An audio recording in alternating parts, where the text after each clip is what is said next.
नमस्कार, आप देख रहे हैं अलवर न्यूज। आपके साथ मैं हूं हिमा जन्मेजा। नजर डालते हैं आज की सुर्खियों पर।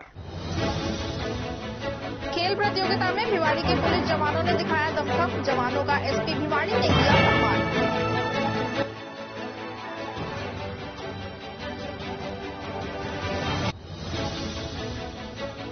नाबालिग से छेड़छाड़ मारपीट के आरोपी को किया गिरफ्तार। आरोपी को किया अदालत में पेश।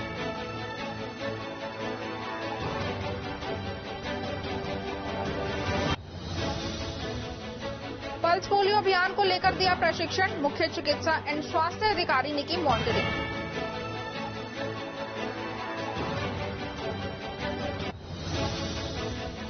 पानी की समस्या को लेकर महिलाओं ने किया हंगामा। अधिकारियों को सुनाई खरी खोटी।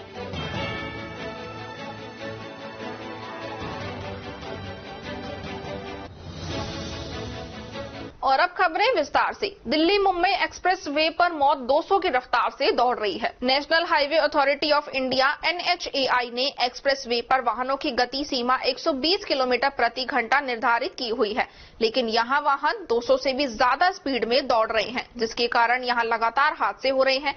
हाल ही में पुलिस के इंटरसेप्टर वाहन से एक्सप्रेस वे पर एक गाड़ी का ओवर स्पीड चालान किया गया है, जो कि 203 किलोमीटर प्रति घंटा स्पीड से दौड़ रही थी। केंद्र सरकार की ओर से 12,173 करोड़ रुपए की लागत से 1385 किलोमीटर लंबे दिल्ली मुंबई एक्सप्रेस वे का निर्माण करवाया जा रहा है, जिसका निर्माण कार्य NHAI द्वारा करवाया जा रहा है। 8 लेन के Delhi Mumbai express controlled greenfield express way के दिल्ली अलवर दौसा लालसोटा खंड का काम पूरा हो चुका है। 12 फरवरी को प्रधानमंत्री नरेंद्र मोदी ने एक्सप्रेस वे के दिल्ली अलवर दौसा लालसोट खंड का उद्घाटन किया था, लेकिन इससे पहले ही एक्सप्रेस वे पर ट्रैफिक दौड़ना शुरू हो गया था। दिल्ली मुंबई एक्सप्रेस वे पर पिछले 3-4 माह में 1.5 दर्जन से ज्यादा एक्सीडेंट हो चुके हैं, जिनमें 9 हादसे काफी भीषण रही। इन हादसों में 20 से ज्यादा लोगों की मौतें हो चुकी हैं। विशेष बात यह है कि एक्सप्रेस वे पर जो भी हादसे हुए हैं वो सभी ओवर स्पीड के कारण हुए हैं। हाल ही में एक्सप्रेस वे पर मौजपुर लक्ष्मणगढ़ के पास ओवर स्पीड कार दुर्घटनाग्रस्त हो गई। हादसे में कार सवार 2 जनों की मौत हो गई, जबकि 5 लोग गंभीर रूप से घायल हो गए थे। इससे पहले भी ओवर स्पीड के कारण हुए हादसों में लोगों की जान जा चुकी है। एक्सप्रेस वे पर वाहन काफी तेज रफ्तार से दौड़ रहे हैं, जिसके कारण यहाँ लगातार हादसे हो रहे हैं। हादसों में कमी लाने के प्रयास में अलवर पुलिस ने एक्सप्रेस वे पर ओवर स्पीड के चालान काटना शुरू कर दिया है। पुलिस इंटरसेप्टर के माध्यम से रोजाना एक्सप्रेस वे पर ओवर स्पीड के 70 से 80 चालान काट रही है। 1 जनवरी 2023 से 17 मई तक पुलिस एक्सप्रेस वे पर ओवर स्पीड के 2516 चालान कर चुकी है। इनमें सबसे हाई स्पीड 203 किलोमीटर का चालान हाल ही में एक कार चालक का काटा गया है। NHAI ने दिल्ली मुंबई एक्सप्रेस वे पर हर 1 किलोमीटर की दूरी पर PTZ CCTV कैमरा लगाए हुए हैं, लेकिन इन CCTV कैमरों के माध्यम से एक्सप्रेस वे पर ओवर स्पीड दौड़ रहे वाहनों पर कोई सर्विलांस नहीं रखी जा रही है। सीकर में आयोजित हुई 3 दिवसीय रेंज स्तरीय पुलिस खेलकूद प्रतियोगिता में भिवाड़ी की महिला व पुरुष कांस्टेबलों ने जमकर अपना दमखम दिखाया। आयोजित हुई इस खेल प्रतियोगिता में भिवाड़ी पुलिस जिले से कुल 53 पुरुष व महिला पुलिस कांस्टेबलों ने भाग लिया। मंगलवार को सभी खिलाड़ी टीम मैनेजर उप निरीक्षक हरदयाल सिंह के नेतृत्व में अपने मेडल के साथ भिवाड़ी पहुंचे और यहां पर पुलिस जिला कार्यालय में SP अनिल कुमार बेनीवाल ने इन सभी महिला व पुरुष खिलाड़ियों को प्रशस्ति पत्र व स्मृति चिन्ह देकर सम्मानित किया। साथ ही और ज्यादा मेहनत कर खेलों के क्षेत्र में भिवाड़ी पुलिस का नाम और ऊंचा करने की बात कही। टीम मैनेजर हरदयाल सिंह ने बताया कि यह जयपुर रेंज की प्रतियोगिता सीकर में गत 13 मई से लेकर 15 मई तक चली थी, जिसमें भिवाड़ी से अनेक प्रतियोगिताओं के कुल 53 खिलाड़ियों ने भाग लिया था, जिनमें से 44 पुरुष कांस्टेबल थे तो वहीं 9 महिला कांस्टेबल थी। इन खिलाड़ियों में से कुल 27 खिलाड़ियों ने प्रथम व द्वितीय स्थान प्राप्त कर भिवाड़ी पुलिस का नाम ऊंचा किया है। इनमें से 20 पुरुष कांस्टेबल विजेता रहे तो वहीं 7 महिला कांस्टेबलों ने जीत दर्ज कराई। प्रतियोगिता के दौरान वेट लिफ्टिंग, कुश्ती, एथलेटिक्स, जूडो सहित पावर लिफ्टिंग की प्रतियोगिताएं करवाई गई थी। इन खेलों में खिलाड़ियों ने सराहनीय प्रयास किए और कुल प्रथम स्तर के 14 पुरस्कार हासिल किए तो 13 पुरस्कार द्वितीय स्तर के प्राप्त करने में सफलता हासिल की। मंगलवार को जिला SP अनिल कुमार बेनीवाल ने सभी खिलाड़ियों को प्रशस्ति पत्र व स्मृति चिन्ह देकर सम्मानित किया। इससे खिलाड़ियों का मनोबल और बढ़ेगा और आगे भी अनेकों खेलों में भाग लेकर अपना मेहनत करेंगे।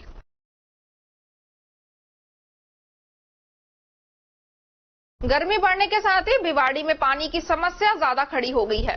सेक्टरों में कई दिनों तक पानी देखने को नहीं मिल रहा है, जिससे लोगों के रोजमर्रा के काम बुरी तरह से प्रभावित हो चुके हैं। इस समस्या को लेकर मंगलवार को हाउसिंग बोर्ड सेक्टर 3 की महिलाएं रीको ऑफिस पहुंच गई और पानी की समस्या को लेकर रीजनल मैनेजर ज्ञानेंद्र शर्मा के सामने भड़क गई। महिलाओं ने कर्मचारियों पर आरोप लगाते हुए कहा कि जब कर्मचारी सेक्टरों में आते हैं तो उनकी समस्याओं की तरफ ध्यान नहीं देते और जब उन्हें पानी की समस्या के लिए बोला जाता है तो अधिकारी सेक्टर वासियों पर भड़क जाते हैं और कहते हैं कि हम तुम्हारी वीडियो बना रहे हैं, तुम अधिकारियों को परेशान करते हो, तुम्हारे खिलाफ कार्रवाई करेंगे। अधिकारियों के इस रवैये से पानी की समस्या से परेशान होकर करीब 40 से 50 महिलाएं रीको ऑफिस पहुंच गई और रीको के रीजनल मैनेजर ज्ञानेंद्र शर्मा को बताया कि हाउसिंग बोर्ड के सेक्टर 3 में करीब 6 महीने से पानी की किल्लत बनी हुई है। सेक्टर में करीब 50 घरों में तो बिल्कुल भी पानी नहीं आ रहा है। रीको के कर्मचारी दिन के समय पानी की सप्लाई नहीं देते हैं, जबकि रात को कभी 2 बजे तो कभी 3 बजे नलों में पानी छोड़ा जा रहा है, जिससे महिलाएं रात भर बर्तन लेकर नलों के सामने बैठी रहती है। पूरी रात खराब होने के बाद मुश्किल से थोड़ा बहुत पानी मिल पाता है। यही नहीं, कभी कभी तो पूरा रात बैठने के बाद भी नलों में पानी नहीं आता, जिससे पीने के पानी की समस्या पैदा हो गई है। तो वहीं पानी के और काम भी नहीं हो पा रहे हैं।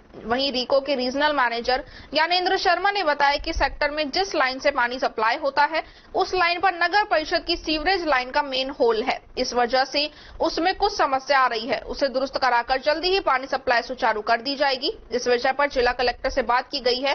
रीको के अंडर में भी पानी सप्लाई करने के लिए 4 बोरिंग आते हैं, जिन्हें जलदाय विभाग को सुपुर्द कैले पत्र लिख दिया गया है। जल्दी ही रीको के अंडर वाले 4 पानी के बोरिंगों को भी जलदाय विभाग को हैंड ओवर कर दिया जाएगा, जिससे पानी सप्लाई पर पूरा ध्यान दिया जा सके। देख रहे हैं हम, जाके हमारी उम्र है, कब पानी ऊपर चढ़ के देख रहे हैं। बताओ पानी चाहिए हमें, परिवार है, पानी नहीं आ रहा, बैठे रहते हैं, कैसे बच्चे ने नवा के स्कूल भेजा, आज भी ड्यूटी के लिए लेट हो जा। पानी नहीं, पार्क से पानी धो रहे हैं, 5 दिन तो ब्रश करके बच्चे गए नहीं स्कूल, ऐसे ही भेज दिए बच्चे, स्कूल ही नहीं जा रहे हैं। पानी के चक्कर में घर में बैठा देते हैं, पानी नहीं आ रहा बिल्कुल भी। कितने दिनों से है? कई दिन से नहीं आ रहा। आप पहले भी आए इससे? कई बार आ चुके हैं। कितनी बार?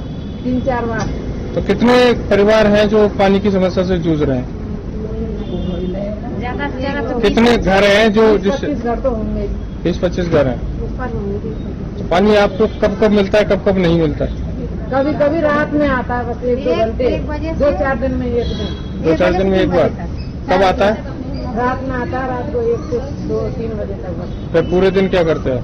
क्या करें, कछु ना करें, अपने घर में बैठे रहें बस, और क्या करें। समस्या आप मिले हो, अधिकारी से क्या कहा उन्होंने, कुछ कहा है? अभी तो फिलहाल में कहा कि कर रहे हैं कार्रवाई।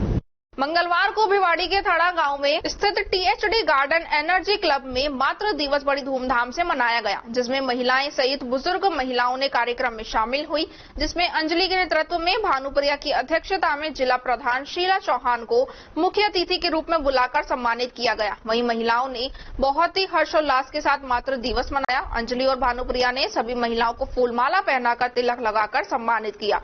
पूनम त्रिपाठी, गायत्री और विनीता की शादी की सालगिरह मनाई गई है। शीला चौहान ने अंजलि, भानु और बुजुर्ग महिलाओं को गुलदस्ता भेंट कर सम्मानित किया। शीला चौहान ने महिलाओं को कहा कि सभी नियमित रूप से योग क्लास में अवश्य आएं, जिससे आजकल के माहौल में हो रहे डिप्रेशन के शिकार महिला पुरुषों को भी समझा जा सके और खुश रहा जा सके, डिप्रेशन से दूर रहें और स्वस्थ जीवन बिताएं। और सभी महिलाओं को मातृ दिवस की बहुत बहुत शुभकामनाएं दी।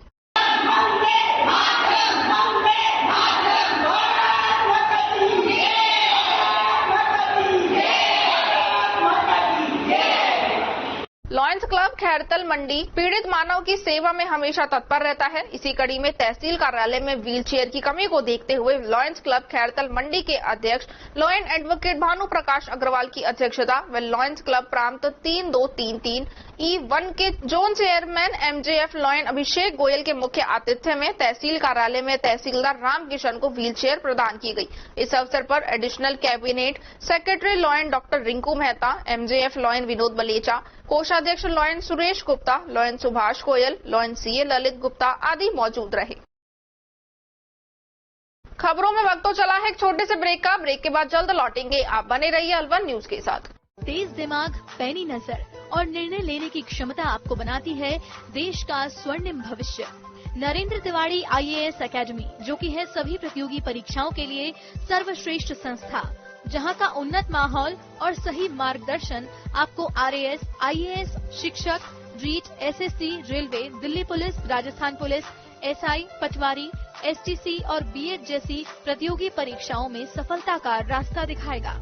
अलवर की सर्वश्रेष्ठ प्रतियोगी संस्था Narendra Tiwari IAS academy, railway station के पास, लिटिल बर्ड स्कूल के पीछे, नेहरू नगर, अलवर।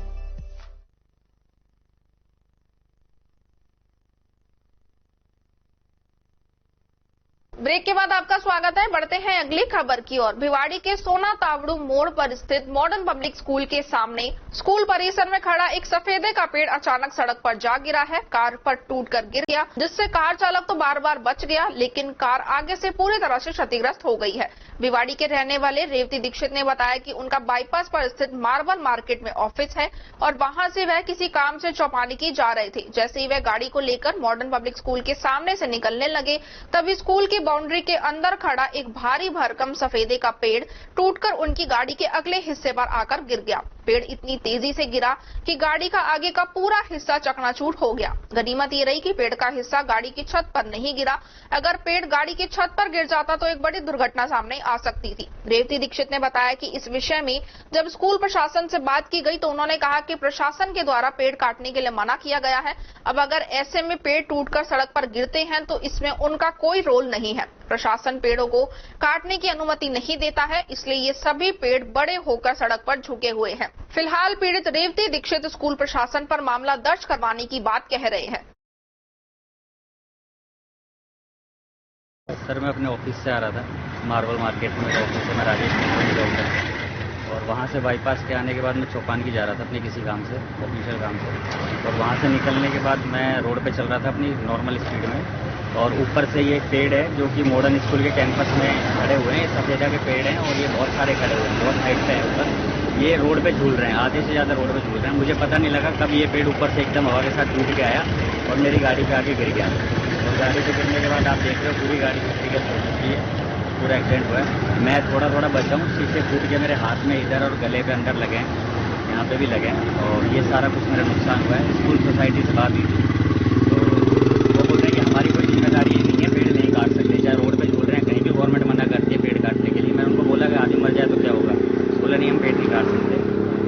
मैंने उनको बोला कि यदि मैं कोई कानूनी कार्रवाई करूंगा तो उन्होंने बोला कि जो आपका मन करता है वो आप कीजिए, हमारी कोई गारंटी नहीं है। रोड पे पेड़ है, टूटेगा भी, गिरेगा भी, जो कुछ होगा। आपके साथ कौन कौन था? मैं अकेला था सर, और मैं अकेला ही जा रहा था। आप मामला दर्ज करवा रहे हैं? हाँ, और उनके द्वारा मुझे ये बोला जा रहा है कि हमारी कोई जिम्मेदारी नहीं है, पेड़ है, हम काट नहीं सकते, गिरेगा, टूटेगा, फूटेगा। इनका अभद्र भाषा आपको यूज किए?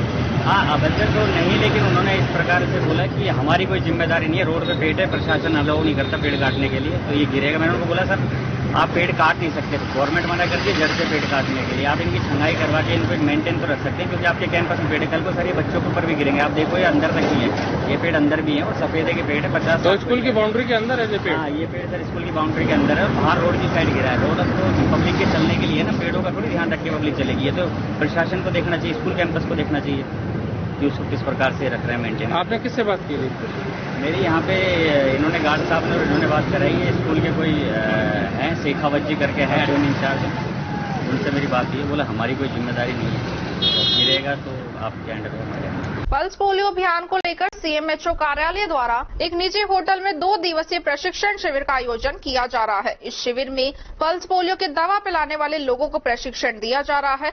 आज 7 लोगों को प्रशिक्षण दिया गया और कल भी 7 लोगों को प्रशिक्षण दिया जाएगा। पल्स पोलियो अभियान की शुरुआत 28 मई से शुरू होकर 30 मई तक चलेगा, जिसमें जन्म से लेकर 5 वर्ष तक के बच्चों को पल्स पोलियो की दवा पिलाई जाएगी। CMHO अरविंद गेट ने बताया कि 29 मई से 30 मई तक पल्स पोलियो अभियान चलाया जाएगा, जिसके तहत पल्स पोलियो की दवा पिलाने वाले लोगों को एक निजी होटल में 2 दिवसीय प्रशिक्षण दिया जा रहा है। शिविर की मॉनिटरिंग करने के लिए वह खुद प्रशिक्षण शिविर में पहुंचे और प्रशिक्षण देने वाले लोगों से उन्होंने जानकारी ली। उन्होंने बताया कि पल्स पोलियो अभियान 29 मई से शुरू होगा और 3 दिवसीय यह अभियान चलेगा, उसके बाद उसका समापन होगा।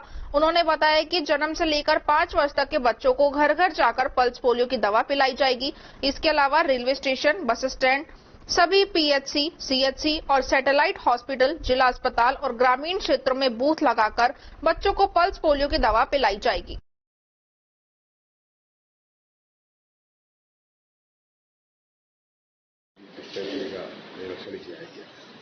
एक्चुअली मैंने भी डिस्पेंसरी का आज निरीक्षण करने के 2-3 उद्देश्य थे। एक तो यहाँ पे थोड़ी सी शिकायत मिल रही थी कि कुछ अतिक्रमण हो रखा है। इसके साथ साथ में हमारा पल्स पोलियो अभियान आ रहा है, तो पल्स पोलियो 28 तारीख से पल्स पोलियो अभियान के उसमें देखा गया था कि उसकी कितनी तैयारी यहाँ पे की गई है। इसके साथ साथ एक सर्कुलर यहाँ से जारी किया गया था कि गर्मी को देखते हुए पानी और बिजली की व्यवस्था करने की सभी MOIC को बोला गया था कि भी पीने की पानी की व्यवस्था, जो आने वाले मरीजों के लिए पीने की पानी की व्यवस्था, वो लाइट की व्यवस्था हो।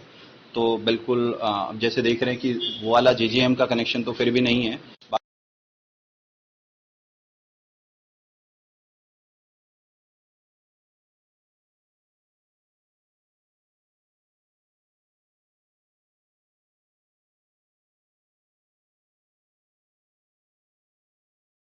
जो नल से पानी नहीं आ रहा है तो उसके लिए जरूर हम ऊपर PHC डिपार्टमेंट से बात करेंगे, जिससे कि PHC में जो शौचालय में पानी की व्यवस्था है वो सुचारू रूप से चालू हो सके। डॉक्टरों की कमी भी है। डॉक्टर्स की कमी के लिए एक डॉक्टर होता है। वो कभी कभी ये होता है कि भाई दूसरे, जैसे अभी मीटिंग है तो इनको वहां जाना है, तो पीछे से जरूर जो आने वाले पेशेंट हैं उनको दिक्कत होती है। लेकिन इसके लिए अभी ACS मैम ने जल्दी एक सर्कुलर जारी किया है कि UTB बेसिस पे डॉक्टर्स और नर्सिंग स्टाफ की भर्ती की जाएगी, और जो पैरामीटर थे उनमें थोड़ी सी रियायतें देके, और पूरे साल के लिए आपको अगर जैसे वैकेंट कोई पोस्ट होती है तो तुरंत की तुरंत आप UTB पे नर्सिंग स्टाफ और डॉक्टर्स ले सकते हो।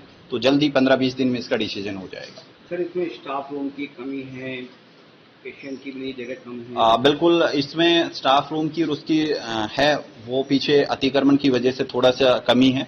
तो उसके लिए अभी एक UIT को लेटर पहले भी लिखा गया है और दोबारा से लेटर लिख रहे हैं कि इनका जो हमारी UPHC के जो अतिक्रमण कर रखा है उसको जल्दी से जल्दी छुड़वाया दिया जाएगा, और यहाँ पे स्टाफ क्वार्टर और इसको एक्सपेंड कर सकते हैं हम UPHC को।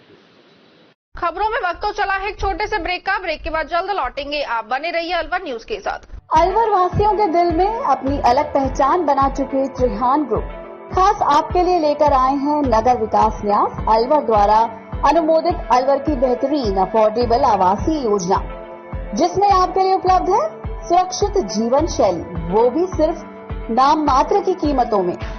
कोई भी मन बनाने से पहले साइट विजिट जरूर करें, क्योंकि फ्लैट की कीमत है सिर्फ 5,15,000 रुपए से शुरू।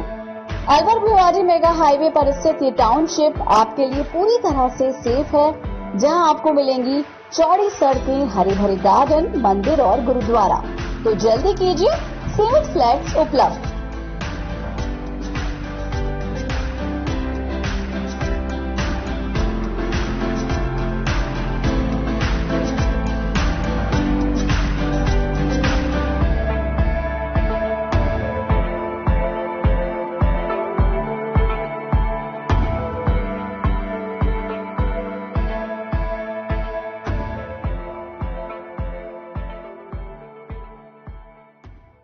CMRS इंस्टीट्यूट लेकर आए हैं JEE, नीट, CA, CS और बोर्ड एग्जामिनेशन के लिए बेस्ट फैकल्टी टीम। हमारी टीम मोस्ट एक्सपीरियंस्ड और स्टेबल है। हमारा स्टडी मटेरियल अपडेटेड है, जो स्टूडेंट्स के सिलेक्शन को बनाता है और भी आसान। स्टूडेंट्स के लिए daily practice paper, online and offline test series, mental boost up और career counselling programme. Over 2.5 lakh question bank, doubt clearing session, chapter wise test, special attention on weak students, regular parents teacher meeting, AC campus for students and door to door conveyance facility। आप CMRS आए और हमारी व्यवस्थाओं का अवलोकन करें। CMRS institute, JLG square, opposite Harish hospital, near jail circle, Alwar. Break के बाद आपका स्वागत है। बढ़ते हैं अगली खबर की ओर। सोशल मीडिया पर एक मारपीट का वीडियो वायरल हो रहा है। वीडियो थाना गाजी के गोड़ा गांव में दो पक्षों को हुए झगड़े को लेकर दौरान है। जब एक युवक वीडियो बनाने लगा तभी उसके सिर में लाठी मार दी। सिर फटने से वह लहूलुहान हो गया, जिसे जिला अस्पताल में इलाज के लिए भर्ती कराया, जहां उसका उपचार चल रहा है। गोड़ा चुरानी गांव निवासी वीरू ने बताया कि गांव के ही ग्यारसी लाल सहित करीब 1 दर्जन से अधिक लोग उसके घर पर लाठियां लेकर आए। जब उनके पास लाठी व हथियार देखे तो मैंने वीडियो बनाना शुरू कर दिया। वीडियो बनाता देख ग्यारसी लाल ने सिर पर लाठी मार दी, पैरों में भी लठ मारे। मेरे पिता और भाई को भी लाठियों से मारा है। मारपीट करने वालों में कैलाश, राम सिंह, ग्यारसी लाल, संतोष, गीता व नारंगी सहित काफी लोग आए। हाथों में लाठी व फर्जी थी। हालांकि मामले में वीरू पक्ष ने पुलिस को रिपोर्ट दे दी है, साथ ही मारपीट का वीडियो भी दे दिया है। पुलिस ने रिपोर्ट लेकर आरोपी की तलाश शुरू कर दी है। बताया गया है कि पुरानी रंजिश को लेकर आपस में मारपीट हुई है। ईएसआईसी मेडिकल कॉलेज के क्षेत्रीय रसायन बीमारी केंद्र के तत्वाधान में चलाए जा रहे कंपनी स्वास्थ्य गोद प्रोग्राम की बदरी कड़ी के रूप में टैफे मोटर्स एवं ट्रैक्टर लिमिटेड को जोड़ा गया। इसका शुभारंभ पंचदीप प्रज्वलित कर plant head mister Sandeep Narkheda और ईएसआईसी मेडिकल कॉलेज के dean N K Alva, DMS doctor Vivek Tiwari, nodal अधिकारी डॉक्टर सरोज कुमार सुमन तथा सर्जरी विभाग के प्रोफेसर डॉक्टर उषा रानी ने किया। इस शुभ अवसर पर TAFE motors and tractors limited HR head Chhatrapal, Anil Sharma, योगाचार्य मनोज कुमार यादव, नर्सिंग ऑफिसर प्रभु दयाल सहित कंपनी के गणमान्य व्यक्ति मौजूद रहे। TAFE motors and tractors limited के प्लांट हेड संदीप ने कहा कि यह प्रोग्राम बहुत ही प्रभावकारी और उपयोगी है। उन्होंने आश्वासन दिया है कि इसका लाभ कंपनी के प्रत्येक व्यक्ति तथा स्टाफ कर्मचारियों तक पहुंचाया जाएगा। यह बहुत ही खुशी की बात है कि आज इस प्रोग्राम में फैक्ट्री के कर्मचारी जिनको पता नहीं था उनको भी ईएसआईसी मेडिकल कॉलेज के स्वास्थ्य प्रोग्राम की जानकारी मिली। इसके लिए कंपनी ने ईएसआईसी मेडिकल कॉलेज की डीन, डीएमएस तथा नोडल अधिकारी और पूरी टीम को धन्यवाद दिया। डीन एलके अल्वा ने बताया कि अलवर में जेनरिक केयर सेंटर की भी स्थापना की गई है, जिसमें 60 वर्ष से अधिक उम्र के लोगों का हेल्थ चेकअप तथा ट्रीटमेंट किया जा रहा है। डीन ने अनुरोध किया है कि आप सब इस गैलरी केयर सेंटर कल आप भी अपने माता पिता के लिए कर सकते हैं। सर्जरी विभाग अध्यक्ष की प्रोफेसर डॉक्टर उषा रानी ने कंपनी कर्मचारी तथा मौजूद लोगों को पीपीटी प्रिपरेशन के माध्यम से फैक्ट्री में होने वाले head injury, soft tissue injury, एम्बॉडियल इंजरी के परिणाम तथा इलाज के बारे में लोगों को विस्तार से बताया। नोडल अधिकारी डॉक्टर सरोज कुमार सुमन ने कार्यक्रम की शुरुआत में लोगों को फैक्ट्री स्वास्थ्य गोद प्रोग्राम के बारे में विस्तार से बताया। डीएमएस डॉक्टर विवेक तिवारी ने ईएसआईसी के फायदे और ईएसआईसी मेडिकल कॉलेज में उपलब्ध सुविधाओं के बारे में लोगों को बताया। इस कार्यक्रम में लगभग 100 लोगों ने भाग लिया। स्वास्थ्य चेकअप में बीपी, ब्लड शुगर, खुजली जैसी बीमारियों से ज्यादातर मरीज मिले।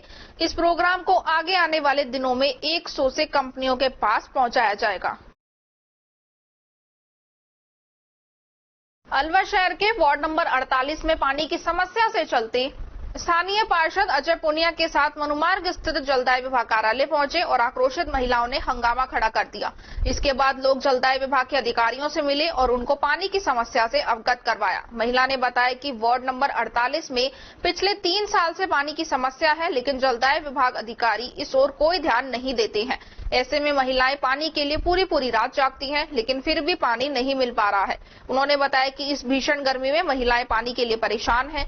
महिलाएं दूर दराज से पानी भरकर ला रही हैं। पानी की समस्या के चलते कई महिलाएं तो बीमार हो गई हैं। गर्मी अधिक है, ऐसे में जब पानी खोलने के लिए जलदाय विभाग के कर्मचारी मोहल्ले में आते हैं और आश्वासन देते हैं कि पानी आ जाएगा, लेकिन पानी लोगों के घरों में नहीं पहुंच पा रहा है।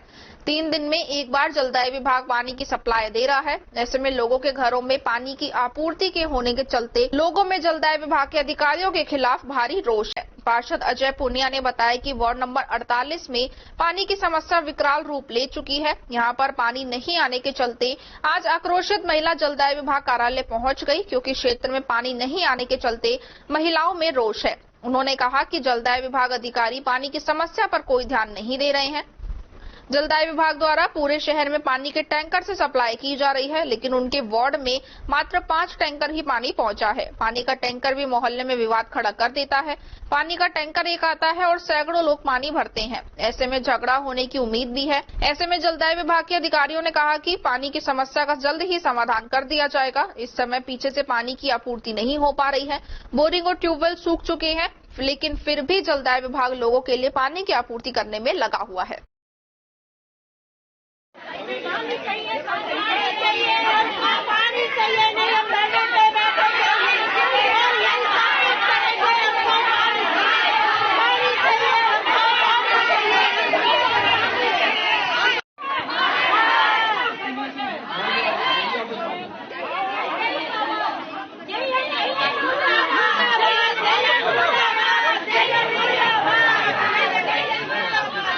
हम वार्ड नंबर 48 से आए हैं। हमारे यहाँ पे ना कोई हमारी पानी की सुनवाई नहीं करता। 2-3 साल हो गए हमारे पानी का कोई सोल्यूशन नहीं निकल रहा है। हम हर बार यही सोचते पानी आएगा, हम बैठे रहते हैं लेकिन पानी नहीं आता। पूरी रात होती है, दिन होती है, हमको बोलता है अब खोलेंगे। नल वाला आता है, पानी खोलता है, लेकिन हमको नहीं पता वो कहाँ खोलता है कहाँ नहीं, और पानी आता ही नहीं है पहली बात तो। और फिर हम धरना देने की सोचते हैं तो ये भी बस हमारी यही कहते हैं कि हाँ भाई पानी आएगा। अधिकारी बिल्कुल सुनवाई नहीं करते हमारी। हमने यहाँ कॉल भी किया, हमने यहाँ आए भी है, हर बार आते हैं हम, लेकिन हमारी कोई सुनवाई नहीं है। खूब धरना दिया। हमारे यहाँ का पार्षद भूखा प्यासा रह के वहाँ बैठा है 7 दिनों की हड़ताल की, लेकिन उनका भी कोई सोल्यूशन नहीं निकला अभी तक। हमने सब कुछ कर चुका, लेकिन हमारी कोई सुनवाई नहीं हो रही। हम कहाँ तक वो कर रहे बताइए। मेरे वार्ड में पिछले 1 महीने से जो टंकी की जो सप्लाई है वो अवरुद्ध है पूरी तरीके से। हमारे यहाँ 2 हिस्सों में पानी जाता है, एक टंकियों से जाता है बैंक कॉलोनी और तेज मंडी की, दूसरा ट्यूबवेलों से जाता है। पहले बात करें अपन ट्यूबवेल की। ट्यूबवेल की स्थिति है कि ट्यूबवेल का पानी हमारे स्वामी की बावड़ी में जाता है और इंदिरा कॉलोनी में, जिसको हम बोलते हैं तलवार वाली गली से जाता है। इन दोनों जगह पर पिछले 20 दिनों से एक बूंद पानी नहीं गया है। हमने जेईएन नहीं इनको कहा, जेईएन नहीं आज तक कभी साइड पे नहीं आया। एक्शन साहब से बात हुई, हमने कहा पिछली बार भी एक प्लेट हटी की थी उसको ठीक करवा लो, वो भी ठीक नहीं की। दूसरा, सारे शहर के अंदर ये कह रहे हैं कि टैंकरों से सप्लाई हो रही है। पिछले बृहस्पतिवार को वार्ड के जो बुजुर्गों को लेकर 10 लोगों को लेकर मैं यहाँ मिला, उन्होंने कहा कि भाई हमको 5 टैंकर नियमित रूप से भेजो। आज टिल टुडे आज देखिए 7 दिन हो गए, 7 दिनों के अंदर केवल 5 टैंकर हमारे यहाँ भेजे हुए हैं।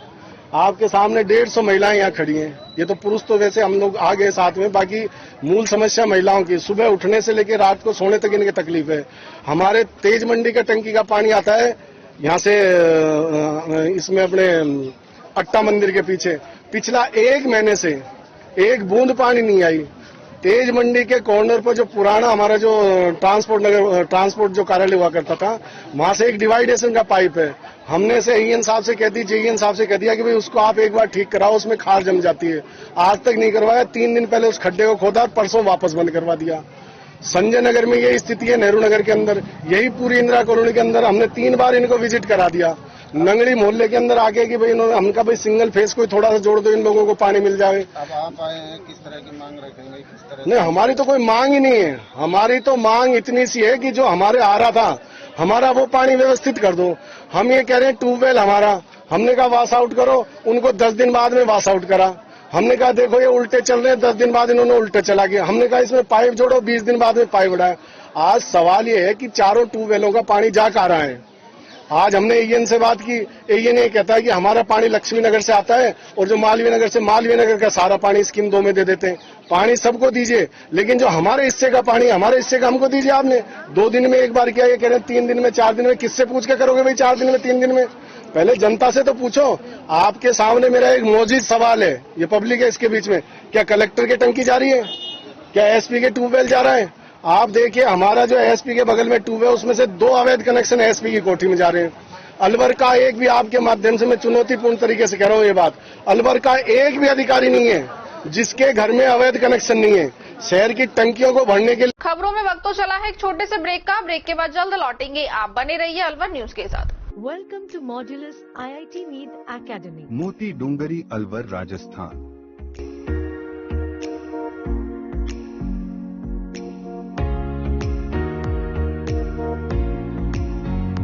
2022 में IIT, JEE व नीट में अलवर शहर का बेहतरीन परिणाम देने वाली एकमात्र संस्था। हमारा स्टडी मटेरियल अपडेट है जो स्टूडेंट्स की सिलेक्शन को बनाता है और भी आसान। स्टूडेंट्स के लिए डेली प्रैक्टिस पेपर और टेस्ट सीरीज, स्टूडेंट्स के लिए क्लासरूम में बैठने की उत्तम व्यवस्था, गर्ल्स और बॉयज के लिए लाइब्रेरी में अलग से सुविधा, हॉस्टल फैसिलिटीज, हॉस्टल में रहने और खाने की उत्तम व्यवस्था, 24 घंटे गार्ड की सुविधा, career counselling programme, doubt clearing session, AC campus for students. एक बार मॉड्यूलस एकेडमी आए और हमारी व्यवस्थाओं का अवलोकन करें। Modulus academy, Moti Dungri, Alwar.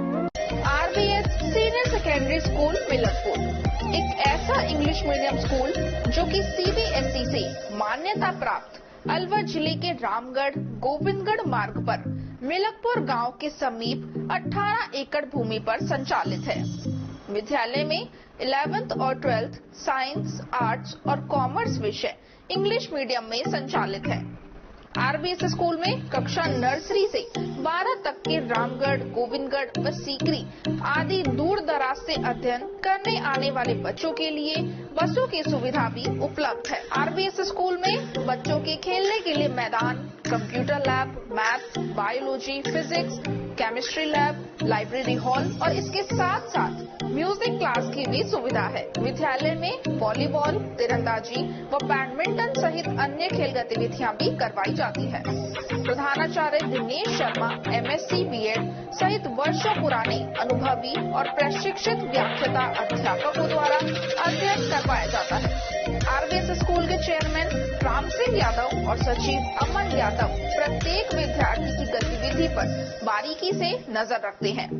तो अपने बच्चे के सुनहरे भविष्य के लिए आरबीएस स्कूल का विजिट अवश्य करें। ब्रेक के बाद आपका स्वागत है। बढ़ते हैं अगली खबर की ओर। गर्मी बढ़ने के साथ साथ गोविंदगढ़ में भी पानी की समस्या हो रही है। उससे भी बड़ी समस्या है जगह जगह लीकेज पाइपलाइन की, जिसको रोकने में विभाग नाकामयाब साबित हो रहा है। कस्बे के नागरिकों के द्वारा लगातार शिकायत करने के बाद भी लीकेज पाइपलाइन सही नहीं हो पा रही है, जबकि मेंटेनेंस के नाम पर लाखों रुपए उठाए जा रहे हैं।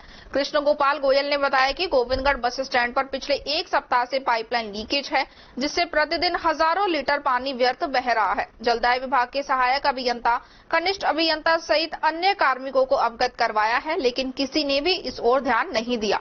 वहीं अन्य ग्रामीणों का कहना है कि उनके घरों में पानी नहीं पहुंच पा रहा है। वे महंगे दामों में पानी खरीदने को तैयार हैं। पानी की समस्या को लेकर ग्राम पंचायत से लेकर उपखंड अधिकारी तक को अवगत करवाया है, लेकिन समस्या जस की तस बनी हुई है। ऐसा नहीं है कि क्षेत्र में पानी की कमी हो, जगह जगह पाइपलाइन लीकेज होने के चलते घरों तक पानी नहीं पहुंच पाता तथा लाखों लीटर जल रास्ते में व्यर्थ हो जाता है, जिससे आमजन को भारी परेशानी होती है। बादल शर्मा, प्रीतम मेघवाल, रविकांत शर्मा ने बताया कि पाइपलाइन लीकेज होने से उनके घरों में पानी नहीं पहुंच पा रहा, जिसके चलते प्रतिदिन वह 500 रुपए में पानी का टैंकर डलवा रहे हैं।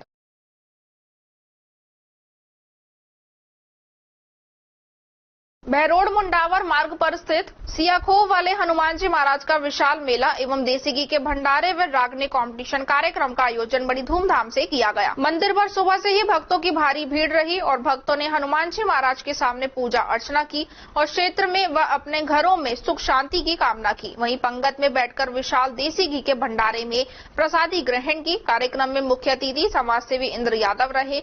मुख्य अतिथि का मेला कमेटी द्वारा माला व साफा पहनाकर स्वागत सम्मान किया गया। वहीं मुख्य अतिथि समाज सेवी इंद्र यादव द्वारा 11,000 रुपए मंदिर जीर्णोद्धार स्वरूप भेंट किए गए। मेले में मुकेश फौजी एंड पार्टी द्वारा धार्मिक प्रस्तुतियां दी गई, जिससे श्रोता झूमते हुए दिखाई दिए। इस दौरान सुल्तान सिंह, अनिल यादव, सरपंच पवन सेन, लाला राम, अशोक सहित मेला कमेटी के कार्यकर्ता उपस्थित रहे। नौगांवा स्थित सामुदायिक स्वास्थ्य केंद्र में मंगलवार को नसबंदी कैंप का आयोजन किया गया। सामुदायिक केंद्र के प्रभारी डॉक्टर सुनील गुप्ता ने बताया कि ऋतिका जन कल्याण विकास संस्था अलवर के सहयोग से नसबंदी कैंप का आयोजन किया जा रहा है। प्रत्येक माह की 23 तारीख को स्वास्थ्य सामुदायिक केंद्र में नसबंदी कैंप का आयोजन किया जाता है, जिसमें सर्जन हरिराम गुप्ता के द्वारा सेवाएं दी जाती हैं। डॉक्टर गुप्ता ने बताया कि नसबंदी एक विश्वसनीय स्थायी गर्भ निरोधक है।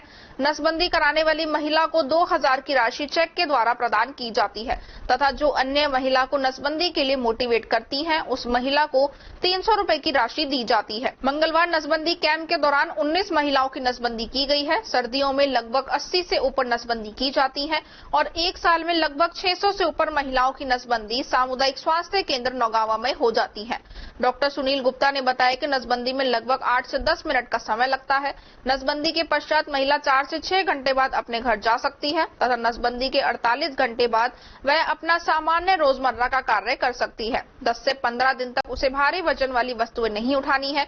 महिला नसबंदी होने पर 1 माह बाद एवं पुरुष नसबंदी के 3 माह बाद प्रमाण पत्र जारी करवा सकते हैं।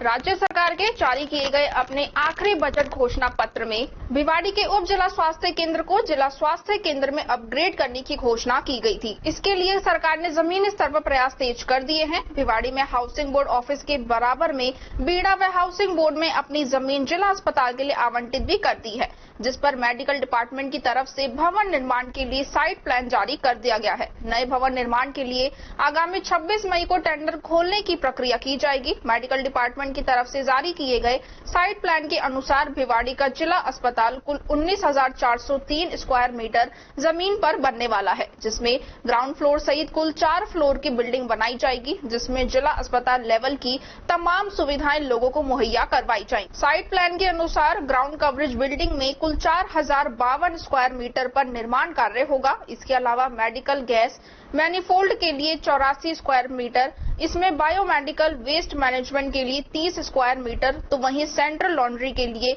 160 स्क्वायर मीटर, मॉर्चरी के लिए 300 स्क्वायर मीटर। इस तरह ग्राउंड पर कुल 4,626 स्क्वायर मीटर एरिया कवर होगा। तो वहीं बात करें ग्राउंड फ्लोर की तो कुल 3,891 स्क्वायर मीटर के एरिया में ग्राउंड फ्लोर की बिल्डिंग बनकर तैयार होगी। इसी तरह first floor area 3,478 square metre area में बनकर तैयार होगा। सेकंड फ्लोर एरिया भी इतनी ही जगह में तैयार होगा और थर्ड फ्लोर एरिया कुल 1000 स्क्वायर मीटर एरिया पर बनकर तैयार होगा। ग्राउंड फ्लोर से लेकर थर्ड फ्लोर तक कुल 4 फ्लोर की बिल्डिंग होगी, जिसमें total 11,887 square metre area cover किया जाएगा। इसके अलावा भवन की 4 दीवारी के अंदर ही 144 कार खड़ी करने के लिए पार्किंग बनाई जाएगी, तो वहीं 151 मोटरसाइकिल व अन्य 2 व्हीलर के लिए जगह निर्धारित की जाएगी। जिला अस्पताल के बनने वाले नए भवन में जारी किए गए साइट प्लान के अनुसार सबसे पहले इमरजेंसी वार्ड बनाया जाएगा, जिसमें ग्रीन, येलो और रेड 3 कैटेगरी डिवाइड की जाएंगी। इसके साथ ही DHU, ICU, TRIH, isolation, 1 stop centre, burn ward के साथ इसी फ्लोर पर ऑपरेशन थिएटर भी होगा। पुलिस इमरजेंसी, रिसेप्शन व रजिस्ट्रेशन के अलावा OPD की सुविधा भी ग्राउंड फ्लोर पर ही मिलेगी, जिसमें 5 डॉक्टरों के रूम होंगे। ENC क्लिनिक व गायनोलॉजिस्ट, पेडियाट्रिक, ऑर्थोपेडिक के साथ सर्जरी व मेडिसिन शामिल होंगे। इसी वार्ड पर diagnosis, radiology block, administration, MGMT block, DDC के साथ जनरल बिलिंग व रिकॉर्ड रूम भी ग्राउंड फ्लोर पर ही रखा गया है। नए भवन के फर्स्ट फ्लोर पर mother and child care ward रखा गया है। इसके साथ ही TRIH, emergency, sonography, labour room, NVCC, NICU, MSU, inward ward व आउटवर्ड वार्ड में 7-7 बेड की सुविधा रहेगी। इसके साथ ही KMC ऑपरेशन थिएटर के लिए फर्स्ट फ्लोर पर भी जगह निर्धारित की गई है, जिसमें प्री ऑपरेशन के लिए 4 बेड निर्धारित किए गए हैं, वहीं पोस्ट ऑपरेशन के लिए 2 बेड निर्धारित किए गए हैं। इसके अलावा AMC, PNC के साथ साथ ही डॉक्टर व नर्स के लिए भी 2-2 रूम बनाए जाएंगे। OPD के लिए 5 डॉक्टरों के रूम बनाए जाएंगे। इसके साथ ही फैमिली वेलफेयर, ENT, डेंटल के डॉक्टर की सुविधा भी इसी फ्लोर पर मिलेगी। सेकंड फ्लोर पर क्रिटिकल केयर वार्ड के लिए जगह निर्धारित की गई है, जिसमें ICU में 9 बेड रहेंगे, तो वहीं HDU में 6, आइसोलेशन में 6 बेड निर्धारित किए गए हैं। ऑपरेशन थिएटर में कुल प्री ऑपरेशन के लिए 4 बेड रहेंगे, तो वहीं पोस्ट ऑपरेशन के लिए 3 बेड निर्धारित किए गए हैं। इसी फ्लोर पर डॉक्टर व नर्सिंग स्टाफ के लिए भी 2-2 रूम व टॉयलेट भी बनाए जाएंगे। सेकंड फ्लोर पर ही पुरुषों के लिए जनरल वार्ड में 9 व महिलाओं के लिए जनरल वार्ड में 9 बेड निर्धारित किए गए हैं। डायलिसिस व डे केयर के लिए 3-3 बेड तथा सर्जिकल के लिए 8 बेड इसी फ्लोर पर निर्धारित किए गए हैं। इसके साथ ही ब्लड बैंक भी सेकंड फ्लोर पर ही रहेगा और एडमिनिस्ट्रेशन ब्लॉक भी इसी फ्लोर पर बनाया जाएगा। इसी तरह भवन के आखिरी व तीसरे फ्लोर पर 1000 स्क्वायर मीटर क्षेत्र में IPH लैब का निर्माण किया जाएगा, जिसमें सभी प्रकार की जांच इसी लैब के अंदर की जाएंगी।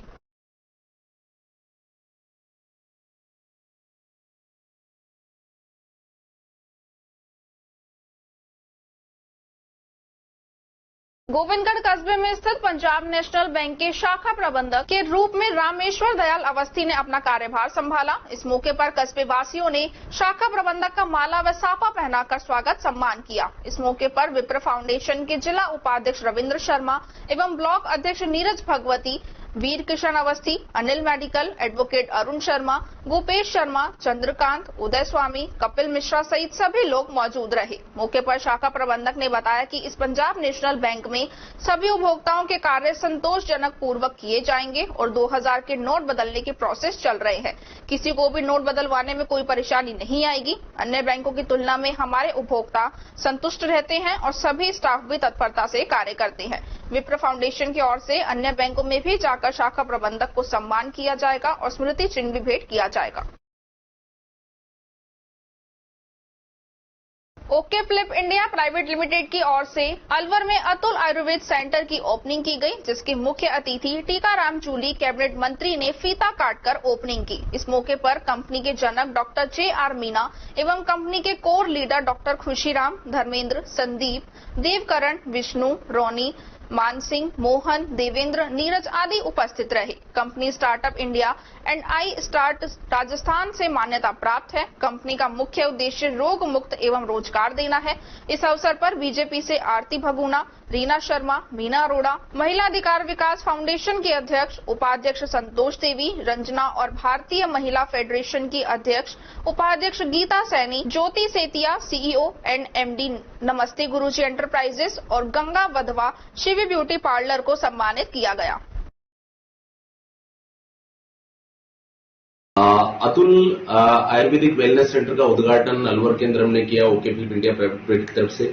मैं self doctor JR Meena, ex army medical corps में 17 साल के बावजूद आज हमने समाज सेवा में काम करना स्टार्ट किया और हमारा मेन जो एजेंडा है वह है स्टार्टअप इंडिया और आई स्टार्टअप के थ्रू बीमार और बेरोजगार लोगों को रोजगार देना और बीमारियों को ठीक करना। एल्केलाइन वाटर से जितनी भी आज पानी से रिलेटेड बीमारी उनको हम ठीक कर रहे हैं और एल्केलाइन वाटर जो होता है जिसका pH लेवल ठीक होता है, पोटेंशियल हाइड्रोजन, अगर pH हमारा पानी का मेंटेन हम कर देते हैं तो बहुत सारी लाइफस्टाइल डिजीज से हम कंट्रोल कर सकते हैं, जैसे कि कैंसर है, डायबिटीज है, थायराइड है जो आज की डेट में हो रही है।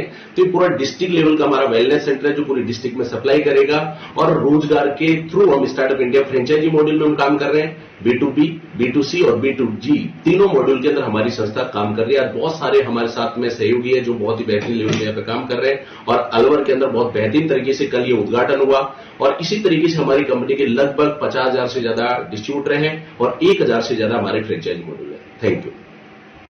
नमस्कार इंडिया, एल्केलाइन वाटर के बारे में आज बात कर रहे हैं। एल्केलाइन वाटर क्या होता है? जो क्षारीय पानी होता है इसको हम एल्केलाइन वाटर बोलते हैं।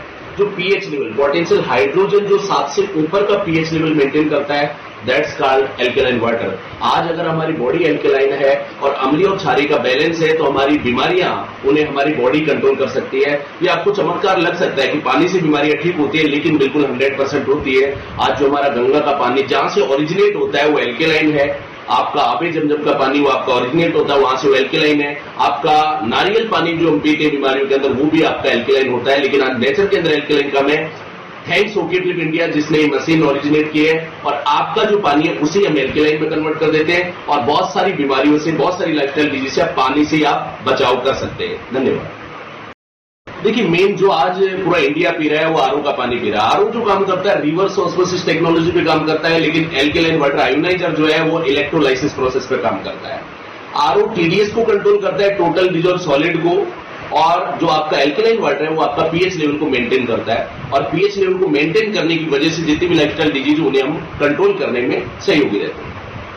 कैबिनेट मंत्री टीकाराम जूली व 20 सूत्रीय कार्यक्रम के सदस्य संजीव सिंह बारीठ ने ग्रामीण क्षेत्रों का दौरा कर ग्रामीणों की समस्याओं को सुना। साथ ही अधिकारियों को समस्याओं का तुरंत प्रभाव से निस्तारण के निर्देश दिए। इस दौरान मंत्री ने कई सामाजिक कार्यक्रमों में भी शिरकत की। मंत्री ने गांव गोठड़ी में एडवोकेट शेर सिंह के पुत्र के निधन पर शोक संतप्त परिवार को ढांढस बंधाया। किशनगढ़ बास में कांग्रेसी कार्यकर्ताओं व जनप्रतिनिधियों व ग्रामीणों से मुलाकात की। ग्रामीणों ने अपने क्षेत्र में बिजली, पानी, चिकित्सा व शिक्षा के साथ निजी समस्याओं से भी मंत्री को अवगत करवाया। इस पर मंत्री ने संबंधित विभाग के अधिकारियों को दूरभाष पर वार्ता कर समस्याओं का निस्तारण करने के निर्देश दिए।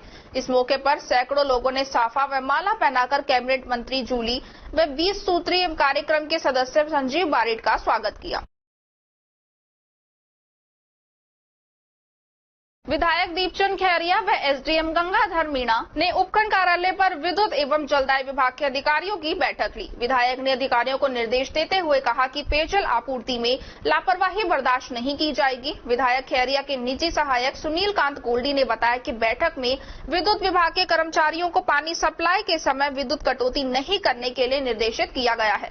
विधायक दीपचंद खैरिया ने इस मौके पर अधिकारियों से कहा कि गर्मी को मौसम को देखते हुए पानी की व्यवस्था सुचारू रूप से करें, जनता जल मिशन के तहत हो रहे टेंडरों को जल्दी ही लागू करवाए एवं शेष बचे कार्यों को शीघ्र पूर्ण करें। विद्युत विभाग के अधिकारियों को कहा कि रात्रि के समय कटौती कम करें एवं गाँव में 3 फेज की बिजली पानी भरने के लिए सुबह जल्दी ही देवें। रात्रि से समय विद्युत विभाग की एफआरसी टीम की गाड़ी विद्युत फॉल्ट या अन्य तकनीकी खराबी के चलते समय पर नहीं पहुंचने की शिकायत मिलने पर अधिकारियों को दोषी कर्मचारियों के विरुद्ध कार्रवाई करने व ठेकेदारों द्वारा फीडर पर पर्याप्त मात्रा में कर्मचारी रखने व लापरवाही नहीं करने के निर्देश दिए हैं। साथ ही जहां पर पानी नहीं पहुंच पा रहा है वहां पर टैंकर चलवाने के अधिकारियों को सख्त निर्देश दिए। जलदाय विभाग व विद्युत विभाग को सामंजस्य बैठाकर पानी सप्लाई करने की बात कही। इस मौके पर विद्युत विभाग के अधिशासी अभियंता राम रतन बैरवा, किशनगढ़ वास विद्युत सहायक अभियंता दिनेश बढ़ाना, खैरतल विद्युत सहायक अभियंता RN शर्मा, जलदाय विभाग के सहायक अभियंता सीताराम वर्मा, सहायक अभियंता जलदाय विभाग NCR प्रदीप शर्मा, किशनगढ़ मंडल अध्यक्ष कांग्रेस संदीप अग्रवाल, राजेंद्र सिंघल आदि मौजूद रहे। महाराणा प्रताप स्मृति व शोध संस्थान के तत्वाधान में शिवाजी पार्क स्थित सामुदायिक भवन में महाराणा प्रताप की मूर्ति को माल्यार्पण कर महाराणा प्रताप की 483वीं जयंती धूमधाम से मनाई गई। कार्यक्रम के शुभारंभ में मुख्य अतिथि एवं मुख्य वक्ता डॉक्टर पंकज गुप्ता एवं वरिष्ठ पार्षद एवं संस्था के संरक्षक रामजी लाल शर्मा के द्वारा माल्यार्पण कर कार्यक्रम का प्रारंभ किया गया। उसके बाद समिति के सभी कार्यकर्ताओं, पदाधिकारियों एवं आमजन ने माल्यार्पण कर एवं महाराणा प्रताप अमर रहे, जय शिवा सरदार की, जय राणा प्रताप की के नारे लगा करके क्षेत्र को गुंजायमानमय कर दिया। मुख्य वक्ता के रूप में बोलते हुए ब्रजभूमि कल्याण परिषद के राष्ट्रीय संयोजक डॉक्टर पंकज गुप्ता ने कहा कि कालांतर में वामपंथियों एवं इतिहासकारों के द्वारा हमारे गौरवमयी इतिहास को कमतर कर दिया गया है। हल्दी घाटी में वास्तव में महाराणा प्रताप की विजय हुई थी और हल्दी घाटी के युद्ध के कुछ वर्षों बाद हुआ दिवेर के युद्ध में मेवाड़ के कुछ हिस्से को छोड़कर संपूर्ण मेवाड़ पर महाराणा प्रताप का आधिपत्य हो गया था। महाराणा प्रताप को उनकी माता जयवंती बाई भगवत गीता पढ़ाया करती थी और भगवत गीता ने ही महाराणा प्रताप जैसे किरदार को गढ़ा था, एक शूरवीर पुरोधा को जन्म दिया था। इसलिए हम सबको भी अपने युवाओं और समाज को भगवत गीता से प्रेरणा लेनी चाहिए और सभी के साथ न्याय यही धर्म है जो भगवत गीता बताती है और राष्ट्र की अवधारणा राष्ट्र की सुरक्षा और सेवा से ही सबसे बड़ा धर्म है जो भगवत गीता बताती है। ऐसा ही हमें सबको सोच विचार करना चाहिए और अपने जीवन में राष्ट्र का चिंतन करना चाहिए। कार्यक्रम के अंत में संस्था के अध्यक्ष डॉक्टर अशोक पाठक एवं पार्षद दुर्गा सिंह ने सभी आगंतुकों का आभार व अभिनंदन किया, धन्यवाद ज्ञापित किया। कार्यक्रम का सफल संचालन सतीश शर्मा द्वारा किया गया। कार्यक्रम की अध्यक्षता समिति के अध्यक्ष डॉक्टर अशोक पाठक, महामंत्री सतीश शर्मा, मंत्री गोविंद सैनी, संजय गुप्ता, ओम प्रकाश, उपाध्यक्ष मोहन शर्मा, अशोक अवस्थी और संरक्षक रामजी लाल शर्मा पूर्व पार्षद रहे। अलवर के वरिष्ठ कवि योगेश वशिष्ठ ने महाराणा प्रताप के ऊपर ओजस्वी कविता पाठ किया। अन्य अतिथियों ने गीता परिवार के जिलाध्यक्ष अश्विनी चावली, चंद्रशेखर अवस्थी, पार्षद दुर्गा सिंह, किशन लाल, पार्षद धारा सिंह, मनोज आहूजा, हरीश शर्मा, खेम सिंह, SK राणा, रवि शर्मा, हरिराम शर्मा, ओम प्रकाश सेन, विमल जैन, नारायण लाल, मुकेश धोबी, वाहिद खान, आशीष कुमार, राहुल गुप्ता, सागर चावरिया, यशवंत गुप्ता, सुरेंद्र कुमार सोनी, SK ज्वेलर, मनोज विजय, हरिराम शर्मा, मोहन कुमार शर्मा आदि सैकड़ों की संख्या में कार्यकर्ता और आम नागरिक उपस्थित थे।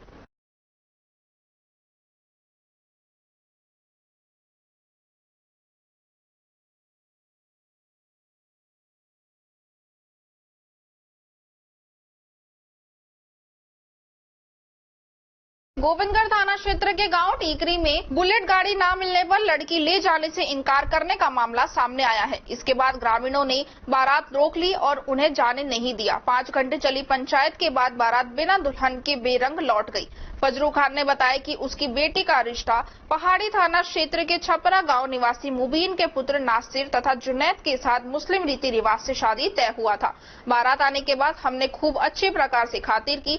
जब निकाह का समय आया तो 3 लाख और बुलेट मोटरसाइकिल की मांग की, जबकि दहेज में 2 लाख रुपए नकद देना तय हुआ था। बारात के खाना खाने के बाद दूल्हे का परिवार बुलेट गाड़ी और 3 लाख रुपए की मांग करने लगा। वहीं गुस्साए ग्रामीणों ने एक कमरे में पूरी बारात को रोक लिया और पंच पटेलों का फैसला नहीं होने तक किसी को भी जाने नहीं दिया। घटना के संबंध में स्थानीय थाने में किसी भी प्रकार का कोई मामला दर्ज नहीं हुआ है। हालांकि घटना की जानकारी मिलने के बाद पुलिस मौके पर पहुंची थी। खबर लिखे जाने तक पीड़ित परिवार मामला दर्ज करवाने के लिए थाना पहुंच चुका था और दोनों लड़कियों को ससुराल नहीं भेजा तथा बारातियों को रात्रि को छोड़ दिया और दोनों दूल्हे बेरंग लौट गए। थानाधिकारी ताराचंद शर्मा के अनुसार प्रथम दृष्टया लेन देन का मामला सामने आया है। दोनों पक्ष सामाजिक स्तर पर मामले को सुलझाने के प्रयास में लगे हुए हैं।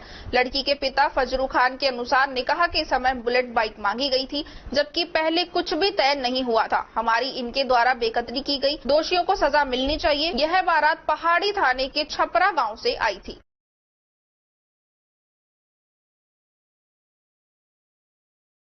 गोविंदगढ़ थाना पुलिस ने रविवार को कार्रवाई करते हुए एक बाल अपराधी को निरुद्ध करते हुए एक आरोपी को गिरफ्तार किया है। उनके कब्जे से 2 बाइक बरामद की गई हैं। थानाधिकारी ताराचंद शर्मा ने बताया कि 20 जून को परिवादी ने मामला दर्ज करवाया था कि उसकी मोटरसाइकिल स्प्लेंडर को अज्ञात चोर चोरी करके ले गए हैं, जिस पर कार्रवाई करते हुए टीम गठित की गई और आरोपी बलजीत पुत्र पाल सिंह निवासी जोतरू थाना गोपालगढ़ को गिरफ्तार किया गया है और एक बाल अपचारी को निरुद्ध कर दिया। वहीं इसके कब्जे से 2 बाइक भी बरामद की गई है।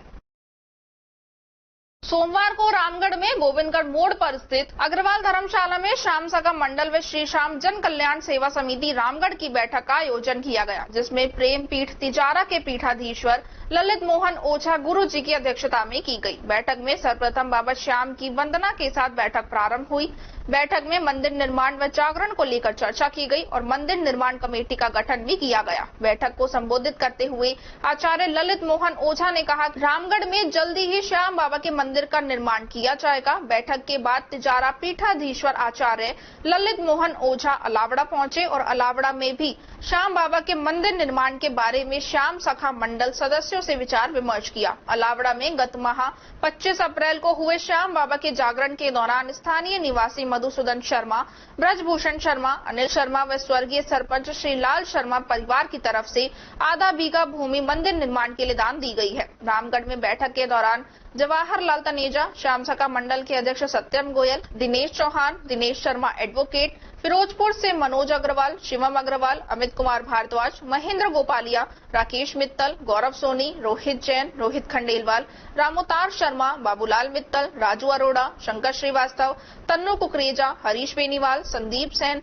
राहुल सैनी, गणेश पराशर, अंकिता अरोड़ा, रवि सतीजा, शुभम, अमित गर्ग, चिराग साहू, अविनाश छाम, मनीष खंडेलवाल, लक्ष्मण अग्रवाल, चिम्मन सैनी आदि मौजूद रहे। बैठक में मंच संचालन मदन लाल मुखिया द्वारा किया गया। इधर अलावड़ा में आनंद गोयल, देवेंद्र सिंघल, ब्रजभूषण शर्मा, संजय सिंघल, योगेश छिलवाड़, अमित शर्मा, राधेश्याम गेरा मौजूद रहे।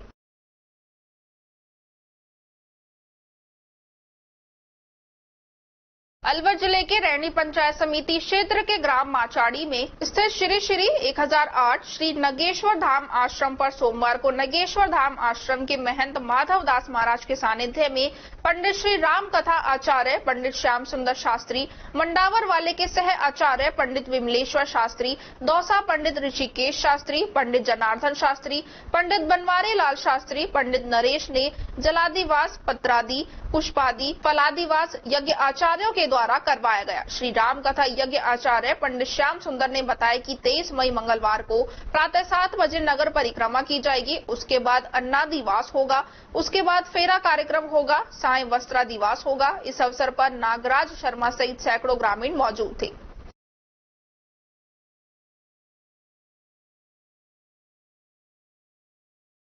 शालीमार क्रिकेट एकेडमी के तत्वाधान में सोमवार को शालीमार क्रिकेट एकेडमी ग्राउंड अपना घर शालीमार में द्वितीय Satish Rajawat memorial U14 cricket tournament का उद्घाटन किया गया। प्रथम match Shalimar cricket academy junior 1 एवं शालीमार क्रिकेट एकेडमी जूनियर 2 के बीच खेला गया। टॉस जीतकर पहले बल्लेबाजी करते हुए शालीमार क्रिकेट एकेडमी जूनियर 2 की पूरी टीम 22.4 ओवर में मात्र 76 रनों पर ऑल आउट हो गई। शालीमार क्रिकेट एकेडमी जूनियर 1 की ओर से गेंदबाजी में गगन भारद्वाज ने 3, निकिता प्रजापत ने 2, तनिष्क अदलखा ने 2, जिया, अथर्व और रौनक ने 1-1 विकेट लिया। जवाब में शालीमार क्रिकेट एकेडमी 1 ने 10.3 ओवर में 3 विकेट के नुकसान पर लक्ष्य हासिल कर लिया, जिसमें अमन भारद्वाज ने 46 रनों का योगदान दिया। शालीमार क्रिकेट एकेडमी जूनियर 2 की ओर से अंशुमन शर्मा और यतीश यादव ने 1-1 विकेट लिया। शानदार गेंदबाजी के लिए गगन भारद्वाज को मैन ऑफ द मैच चुना गया।